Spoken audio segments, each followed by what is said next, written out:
Today I'm going to be talking about the Little Brook Cliffs Wild Horse Range and talking about the wild herds of horses, also known as mustangs, that are here in the western United States.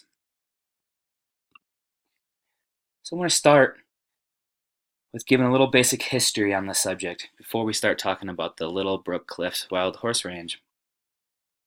During the Ice Age, ancestors of the modern horse roamed the North American continent. They were estimated to be smaller than today's horses and became extinct more than 10,000 years ago. Spaniards who first explored and settled in the western states or western areas reintroduced horses to the continent in the 1500s. These horses were known as mustanos, and those who escaped to form the early wild herds in the western United States were later called the mustangs. Then in the 1950s, the debate began to grow. The debate was looking at if mustangs, these wild horse populations, should be able to roam freely in the western United States, or if their population's numbers were having a big impact on the ecology of these lands. Then in 1959, Velma Johnson began to campaign a passage to help protect these ionic animals. Prior to this campaign, she had discovered that the wild horses were being delivered to slaughterhouses out throughout the West.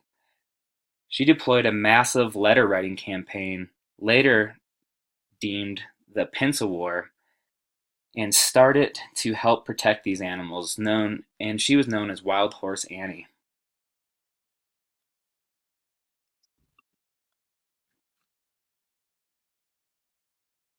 So this is the Little Brooks Cliff area. And as I go into a little bit more detail on the history, I just want you to take in the scenery of the Little Brook Cliffs area. So after the 1959 big writing campaign, in 1971, the Wild and Free Roaming Horse and Burro Act was created. This act provides the management, protection, and control of all unbranded, unclaimed horses and burros on the public land administered by the BLM and the U.S. Forest Service.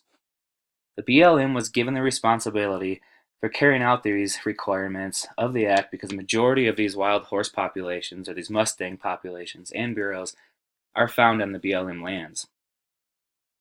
Little Brook Cliffs Wild Horse Range is one of the only 3 ranges in the United States set aside especially to protect wild and free roaming horses. The area that you're viewing here encompasses 36,113 acres of rugged canyons and plateaus in the Brook Cliffs, and this is located just around 8 miles north of Grand Junction, Colorado. There's approximately 90 to 150 wild horses that roam this area. The Little Brook Cliffs Wilderness Study Area within this section is 29,010 acres, and it makes up about 2/3 of this range. And this area is managed for a number of uses. Wild horse habitat is the primary concern.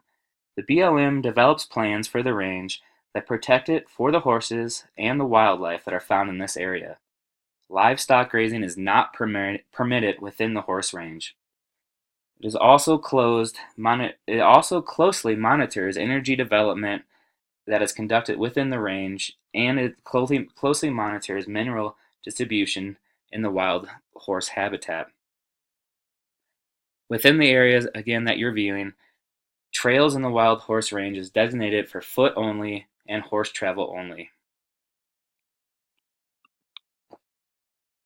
So again, this is located roughly located right outside of Grand Junction, um, and 200 miles into central Utah. The Brook Cliffs area in the Grand Junction field office is home to the Little Brook Cliffs Wild Horse Range. This is a unique area that I explained a minute ago that is 29,010 acres and makes up 2/3 of this range that you can see in the location here on this map.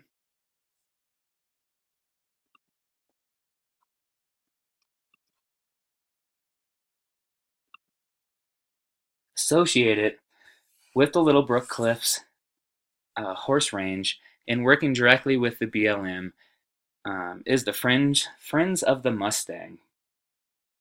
The Friends of the Mustang was established in 1982 by a small group of people that came to love and care about the Little Brook Cliff wild horse herd and their health and range. This is a nonprofit agency that works directly with the BLM, and their mission states, the mission of the organization is to promote the welfare and awareness of Mustangs in particular, and to assist the Bureau of Land Management in maintenance and protection of Mustangs, including the Little Brook Cliffs wild horse area. I was fortunate enough to get to interview Georgia Manis. She's located second from the right here. Georgia started with the Friends of Mustangs in 1999 and in 2001 she began working with the USGS on surveying Mustang populations in the area. With the idea of surveying the Mustang populations, it was to look at if birth control methods should be taken on and used as a management approach within the Little Brook Cliffs wild horse area.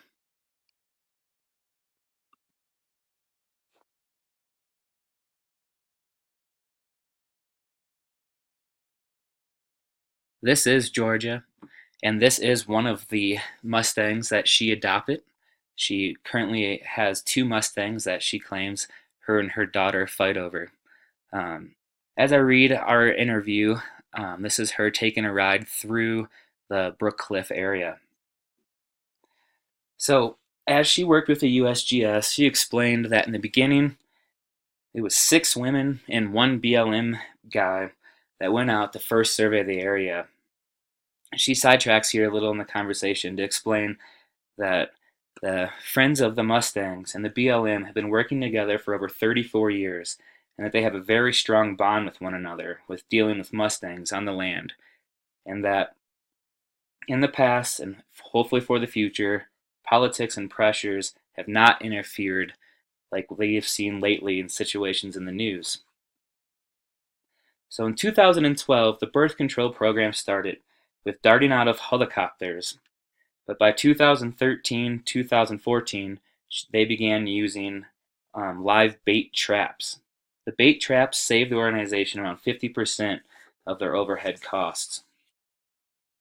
Georgia is a part of the darting team, which is a volunteer group that controls the population of wild horses in the area by shooting darts with a substance that prevents mares from becoming pregnant.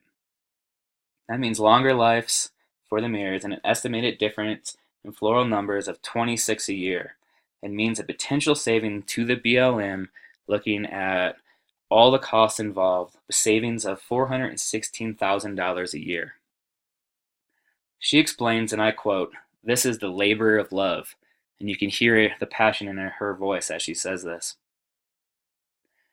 This year, in 2014, 2015, the FOM, or Friends of Mustangs darting team, received recognition by the herd of the Colorado office of the BLM of the team as its Volunteer of the Year. The award, which was represented by Ruth Welch, the BLM state director, means the team is nominated for the agency's nominal award for volunteerism. As far as the future goes, for FMO and the BLM and the Little Brook Cliff Range, Georgia strongly believes that other programs in this area will adopt their methodology and will be the four leading group for the future. I want to give a special thanks to Georgia Manis for talking with me over the phone and helping me understand the Little Brooks horse range. And thank you to all for visiting today.